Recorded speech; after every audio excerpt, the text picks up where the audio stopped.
keeping up with our motto, let learning be a joy and teaching a pleasure. Here we are with a remote teaching and learning process to bridge the gap. Happy learning, students. Welcome student to Thakur Vidya Mandir High School and Junior College online teaching module. We are back here with the solid state part 3. So students, so far we have learned about the solids. We have seen the difference of crystalline solid and amorphous solid.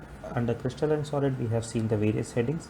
Now in this topic, in this lecture, we are going to cover up types of unit cell, Bravais lattice, cubic system, types of cubic system, number of atoms in a cube, and finally the derivation for determination of the density of a solid. To begin with, the types of unit cell. Unit cells are broadly classified into two categories. Primitive unit cell, that is the first one. A primitive unit cell is a one when constituent particles are present only at the corners of a unit cell. It is called as primitive unit cell. There are also called as simple unit cell. In all, there are 7 types of primitive unit cells. They are cubic, tetragonal, orthorhombic, monocyclic, tricyclic, hexagonal, and rhombohedral. The second type of unit cell is centered unit cells. When a unit cell contains one or more constituent particle present at position other than the corner in addition to those at corners, it is called as centered unit cell. We have 3 types of centered unit cell. First one, it is called as body centered unit cell. These unit cells contain one constituent particle, that is atom, molecule or ion, at its body center beside the one present at the corner. Next one is face centered unit cell. These unit cell contains one constituent particle present at the center of each face beside the one present at its corner. And the last one is base centered unit cell. In such unit cell, one constituent particle is present at the center of any two opposite faces beside the one present at its corner. Bravais lattice. The three-dimensional arrangement of lattice point represents a crystal lattice. Thus, a crystal lattice is a regular arrangement of the constituent particles, that is atom, ions or molecules, of a crystalline solid in three-dimensional space. There are only 14 possible three-dimensional lattice as provided by the French mathematician Bravais. These are called as Bravais lattice. Also, lattice point when joined by a straight line gives the geometry of the lattice. Shape of any crystal lattice depends upon the shape of the unit cell, which in turn depends upon the following two factors. Number one, the length of the three edges, that is A, B and C. Another one, the angles between the edges, that is alpha between edge B and C, beta between edge A and C, and gamma between edge A and B.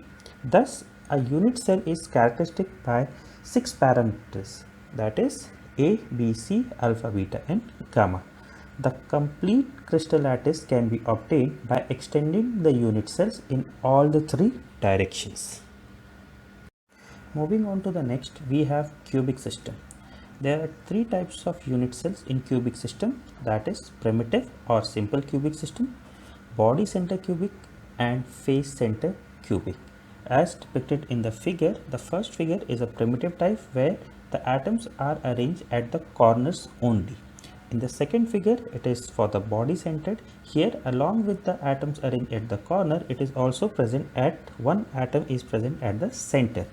Whereas in the face center, all the 6 faces are having an atom along with atoms also present at the corners. So 3 types of cubic cells wherein A is equal to B is equal to C and the angles between alpha, beta and gamma is 90 degrees. Moving on to calculate the number of particles present in a unit cell of a cube. So let's take an example. The first one is simple or primitive cubic lattice.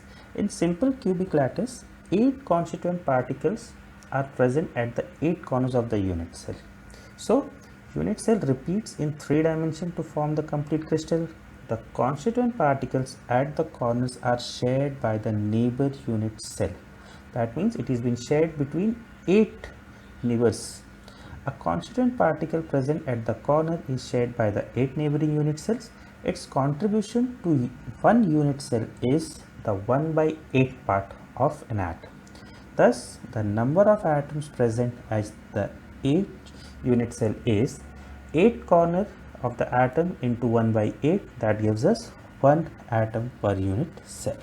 So, thus simple cubic lattice has in all total 1 atom per unit cell. As depicted in the diagram, the illustration, each corner is having 1 by 8 atoms. So, 1 by 8 into 8, that gives us only 1 atom for simple cubic crystal. Moving to the next, the body center cubic crystal. Here the primitive type of arrangement remains the same, only the new change which has come is here, that at the center we have one whole atom. In body centered cubic crystal, 8 constituent particle spheres are present at 8 corners. One constituent particle is present at the center of the body of the unit cell. A constituent present at the corner is shared again by the 8 neighbors. So again it is 1 by 8 into 8, that is 1 by 8 part of an atom into 8 corners, that will give us 1 unit cell. And the constituent particle present at the center of the body of the unit cell, it is not being shared by anyone, so we can consider it as one entire unit cell. So 1 plus 1, the total number of atoms for a body centered cubic crystal, it comes up to be 2. To understand this more, a diagram is given below wherein you can see the corners are occupied by 1 by 8 part of the atom, and at the center we have one whole atom that is not being shared by anyone. So one entire whole plus 1 by 8 into 8 of the corners, that gives us 1 plus 1, that is 2 atoms of the entire body centered cubic cell. The last type of cubic lattice is face centered cubic lattice. In face centered cubic lattice, 8 constituent particle spheres are present at the corners of the unit cell. 6 constituent particle spheres are present at the center of 6 faces. A constituent particle present at the corner is shared by 8 neighboring atoms as discussed earlier. So its contribution for each corner is just 1 by 8. So 1 by 8 part of the atom into 8 corners, again it gives us 1 unit cell, 1 atom per unit cell.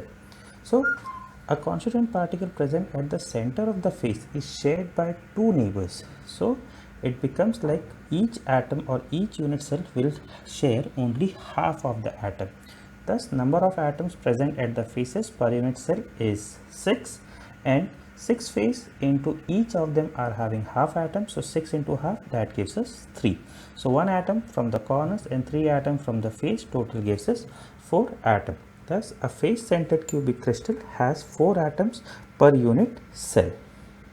Now, student, moving on to the derivation, which will give us the formula for density of a unit cell. Here we are going to determine the relationship between molar mass, density of a substance, and unit cell with the edge length. It has been derived in the following step. Let us see. If edge length of a cubic unit cell is A, then volume of the unit cell will be AQ. Suppose that mass of one particle is m and there are n particles per unit cell. So the total mass of the unit cell will be given by m into n. The density of the unit cell, which is same as the density of the subsubstance, is given by density is equal to mass of the unit cell upon volume of the unit cell. That is nothing but m into n upon AQ, which is the density of the substance. Moving ahead, the molar mass of the substance is given by capital M, that is mass of one particle into number of particles per mole. So which has been depicted by m into Avogadro's number. Again student, this Avogadro number we have already learned in standard 11, and the value, I hope you remember that, 6.023 into 10 raised to 23. So therefore m is equal to m upon Avogadro's number. Now we have equation 1.1, 1.2 and 1.3. When we combine all the above equations, we get equation 1.4, that is the final formula for the density of a unit cell, that is m into n upon AQ into Avogadro's number. By knowing any 4 parameters of the above equation, the fifth can be calculated easily. Student, here are the assignment questions. Kindly go through it. Check out for the textbook on the link given below. Find out the answer and write in your notebook. Like this particular lecture, web links for other subject and other lectures are available on our college website and also on our YouTube channel. Till then, thank you. Stay home, stay safe.